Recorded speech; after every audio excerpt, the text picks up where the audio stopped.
Welcome to the GPU hierarchy. It's been a while, I've been running a bunch of tests, and I finally have all of the data that I want. I'm going to start with Nvidia's Halo cards. There's a lot of videos to make. I'm not going to try and cram everything into one video because it could be hours long. So I am just looking at the RTX 90 class graphics cards for this video. And I'm going to include in that the 80 Ti class as well as the Titan RTX. So basically we have the 5090, 4090, 3090 Ti and 3090, then the Titan RTX and 2080 Ti and also the 3080 Ti. I just am going to focus mostly on the 90 cards though. The others are there for reference. And I'm not going to go through all the individual games. I'll have other videos that will show all the individual games, but that just takes too long. There's 15 games that I'm testing. I test at 1080p medium, 1080p ultra, 1440p ultra, and 4K ultra. This being the Halo cards, the 90 class GPUs, I'm going to start with the 4K results. So how much better is the 5090 than the 4090? Overall, it's pretty straightforward. It's a 35% generational improvement.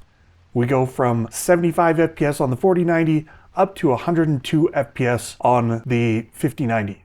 Pretty massive gains. That's not actually as big as the prior generation though. The 4090 was 50%, 52%-ish faster than the 3090 Ti, and that's not even including the vanilla 3090 that came first, where it's about a 12% gap between the 3090 Ti and the 3090. Go back one generation further, what about the 3090 versus the Titan RTX? That was also about 53%. If you looked at the 2080 Ti instead, it was about 64%. So compared to the other GPUs, we're looking at one of the smaller jumps in performance gen on gen.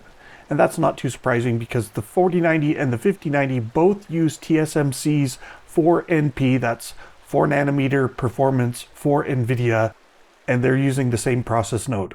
We haven't gotten any real improvements in power characteristics, density, or all the other extras. We're just making a bigger chip with more memory channels. There are architectural upgrades. I'm not going to get into all of those as well. Mostly though, the Blackwell GPUs brought native FP4 support and FP6, but that's less important, I would say. And they improved the AI inference performance through that. And then they also improved some of the ray tracing stuff, and they added multi-frame generation.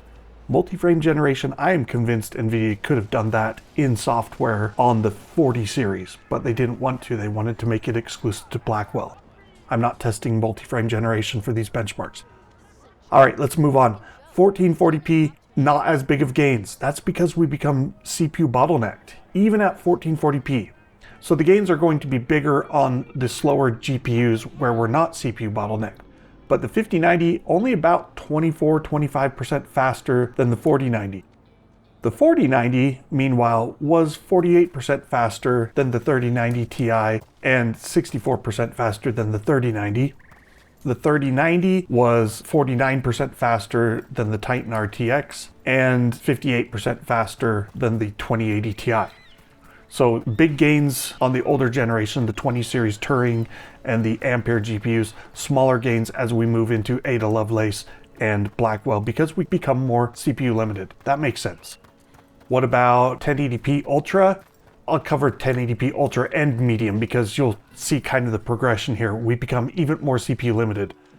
5090, 15% faster than the 4090 at Ultra settings, only 9% at Medium. So at Medium, we're very much CPU bottlenecked.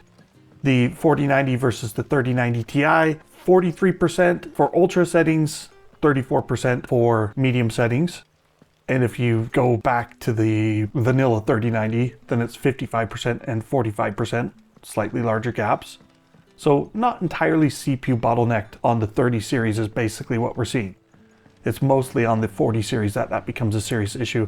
And then when we go back to the 3090 versus the Titan, 45% at Ultra and 41% at Medium. Compared to the 2080 Ti, it's 54% at Ultra and 48% at Medium. That's all of the core benchmarks, but let's also look at efficiency. I do have the power numbers directly, but I'm going to just focus on the efficiency gains, the performance per watt, because that's the more interesting metric here, I think.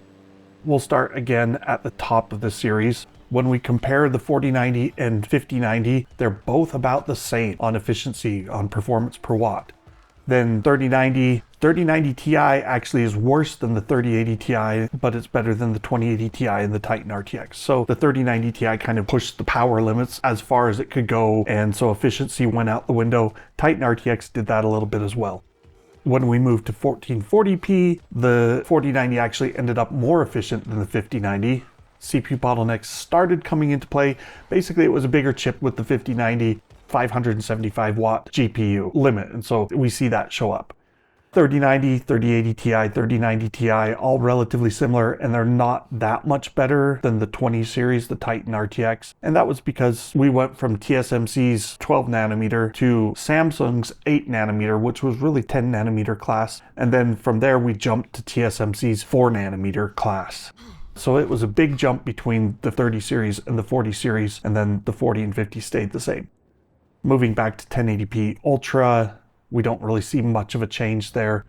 The 4090 continues to be a little bit more efficient than the 5090, and the same holds for 1080p medium. I guess we can also look at the power quickly just because I've got the data. I'm not going to spend a lot of time on it, but here's the overall average power use for the various GPUs at 4K. So we're not hitting the maximum limits in every case, but we're getting relatively close. 575 watt for the 5090, 450 watts on the 3090 Ti, 450 watts on the 4090 as well. You see that big gap between the 3090 and the 3090 Ti. Nvidia just pushed the power as far as they could. And then things start to drop and we become CPU limited as we go down to 1440p. They drop more as we go down to 1080p, and the 5090 starts to catch up to the other GPUs. 5090 actually, when it's not loaded, it does really well. You can see that it's not using that much more than the 4090 at 1080p Ultra, and it's using less than the 3090 Ti. The Ampere generation didn't have as many power gating designs in place. And then of course at 1080p medium, the 30 series actually used more power with the 3090, 3080 Ti, and 3090 Ti than the 5090. So wrapping things up, the Halo graphics cards like the RTX 5090 and the 4090, 3090, 3090 Ti, Titan RTX, none of these are about the value proposition. They are for rich people, well-funded gamers, that sort of folk, or maybe people that want to do other stuff like AI that simply have to have the best they can buy. Now, the truly professional AI people, they're going to buy the professional cards that cost $10,000 or whatever. So it's really gamers and people trying to do AI on a budget that are chasing these ultra high-end GPUs. Mostly though, I think it's gamers, and there are enough of them that Nvidia can charge $2,000 for this level of performance. Back in the day, the Titan RTX was $2,500 and people still bought it. That sent a clear message to Nvidia that there are well-funded gamers with deep pockets who are willing to pay more for the best possible. Back then it was only like 5 to 10% more performance for the Titan RTX versus the 2080 Ti. And yeah, you doubled the VRAM. Well, now we have 32 gigabytes versus the 16 gigabyte 5080 for double the price, but you're not getting 5 to 10% more performance. You're getting 40 to 50 to 60% more performance depending on the game and settings. So, yep, there's a lot of people that are willing to buy the 5090, and that's why the card is currently selling for over its MSRP. The cheapest card I can see right now is $2,300. I've seen the cheapest 5090 fluctuate anywhere from about $2,200 up to as high as $2,600, $2,700 since its launch at the beginning of the year. If you want one, you're gonna have to pay for it. That's it. That's all I wanted to show. Thanks for watching. Let me know if you like this kind of video.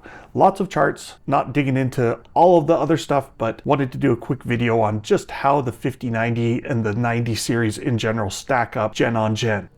It's not the gains that we saw with the 40 series, but also you do have to consider that we are hitting the end of scaling in terms of process nodes. By sticking with the same process node, there just wasn't going to be as big of an improvement as there was from the 40 series versus 30 series.